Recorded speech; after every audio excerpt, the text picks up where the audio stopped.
La verdad es que no sé si condenar o bendecir las que serán las últimas palabras ya como portavoz del presidente de la República, de todos los miércoles, por supuesto.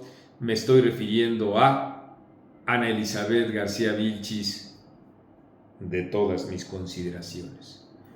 No sé si bendecir estas últimas intervenciones porque muestran de manera elocuente, créanme ustedes, tanto como la luz del día, lo que significan la demagogia del gobierno y la manera que tiene para manipular la propia información, convirtiéndola en una versión oficialista que quiere imponerse como si fuera la realidad. Así es que, aun y cuando estamos muy probablemente ya en los prolegómenos de lo que será tus últimas intervenciones, Ana Elizabeth García Vilchis, de todas mis consideraciones, paso una vez más a desfacer los entuertos que con tu voz tipluda y tus erráticas lecturas intentas difundir en nuestro país. Primero, te enojas o dices que te enojas porque lo que haces es leer un guión por algo que se publica en The Wall Street Journal relacionado con la afirmación que dice que, destruido el Poder Judicial de la Federación, se impone en nuestro país un régimen autoritario. Primero, déjame decirte que esta es una opinión como la que seguramente tienes tú, pero que nosotros desconocemos. Tu trabajo es leer lo que te escribe Jesús Ramírez Cuevas. Una opinión más que justamente en un país que debiera ser democrático se expresa con toda legitimidad. Y digo aquí, y no en Estados Unidos, que es ese un medio de comunicación de aquel país, porque muchos, igual que The Wall Street Journal, tenemos la plena convicción de que ese proyecto destructor de la Suprema Corte de Justicia de la Nación y de todo lo que implica el aparato de justicia federal en nuestro país es una intentona golpista del autoritarismo que encabeza Andrés Manuel López Obrador. Podemos estar equivocados, una visión demócrata siempre debe considerar esa posibilidad. Podemos acertar. Lo que sí debemos reconocer es que esta opinión es tan legítima como la que tú tuvieras si decides algún día, cosa que dudo, presentar como eso, como una mujer con ideas propias. Pero hay quienes pueden decir que en efecto no se trata de eso. Y ahí en la propia discusión, en el propio diálogo, pues se van estableciendo las fortalezas o las debilidades de quienes ofrecen sendos puntos de vista. Pero luego además llamas mentirosos, estoy viendo aquí, porque decimos que lo que busca además el gobierno de la República es desaparecer al INE. Las evidencias son clarísimas, Ana Elizabeth García Vilchis, de todas mis consideraciones.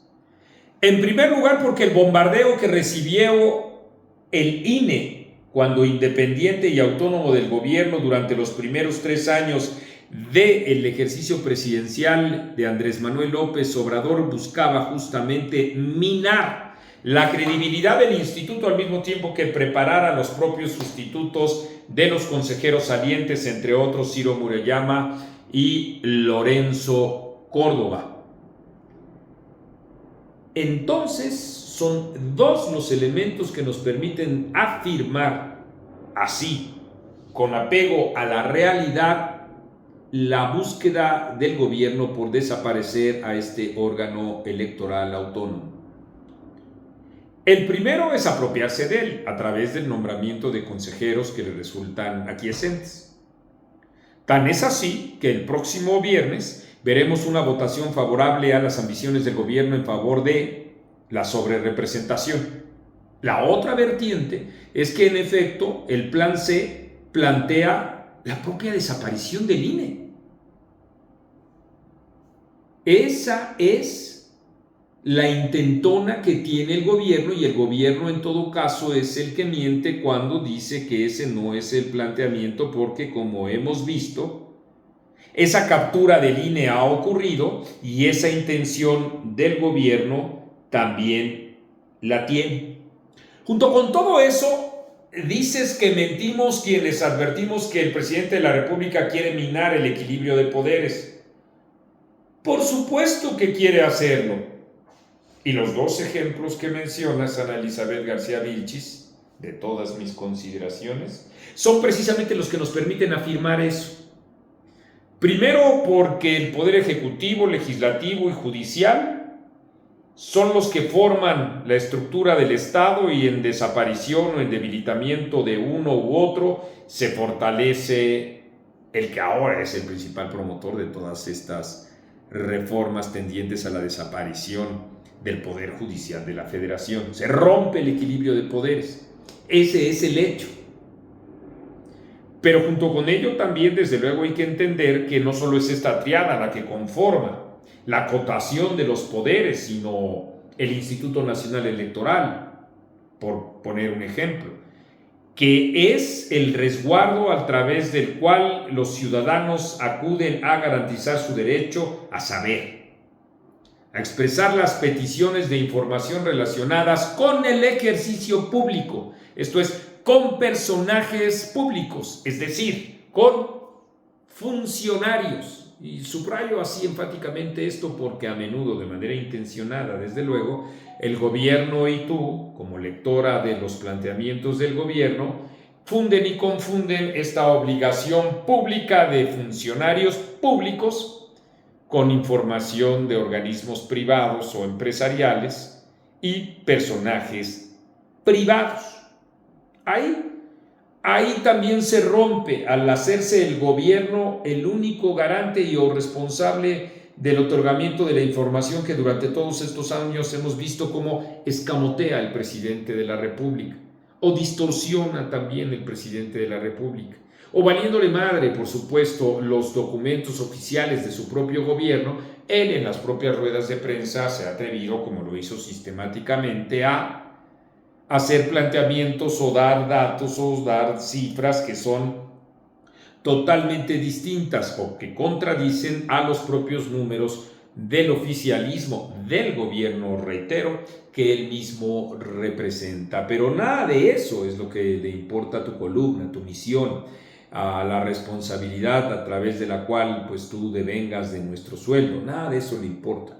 Lo que le importa es establecer una determinada versión de esos hechos, y entonces la versión que tú pretendes con aquella voz tan trémula, tan digamos tipluda, tan intensa, pues para en efecto hacer creer a quienes te miran que pues sí, es esa la intentona de los opositores del gobierno, que entonces neoliberales y todas estas cosas, nosotros mentimos por la defensa de nuestros propios intereses y bla, bla, bla, bla, bla. Esa es la labor que tú desempeñas, como lo hiciste el día de hoy, miércoles, dentro de tu socorrida sección. Ya estaremos, por supuesto, comentando y haciendo un balance al respecto de toda esta actitud que a mí me parece oprobiosa, llena de vergüenza como modelo de comunicación, desde luego, porque estoy completamente seguro de que tu seguridad henchida de emociones no conoce justamente esa vergüenza. Ya llegará el momento, digo, de hacer un análisis muy puntual sobre esta función que me parece una de las funciones más deplorables y que en consecuencia también es una de las más representativas. Por eso es que también aplaudo que tú sigas, porque en efecto así va quedando claro para las mentes no obtusas, las que están en disposición de contrastar los dichos con la propia realidad, porque eso es además la función que hace etcétera para con todos ustedes que forman parte de nuestras audiencias. Y por ello los invito a que nos sigan en TikTok, ya en TikTok, @revista etcétera, y en todas nuestras plataformas, igual que a mí en Facebook. Los invito también a que aquí abajo acometan la responsabilidad, la solidaridad con nosotros, que muchos recursos nos hacen falta, de hacer sus aportaciones. Ahí está el número de mi tarjeta o el propio YouTube, que tiene sus alternativas para ello, porque nosotros continuaremos informando. Somos etcétera, y yo soy Marco Levario Turcot.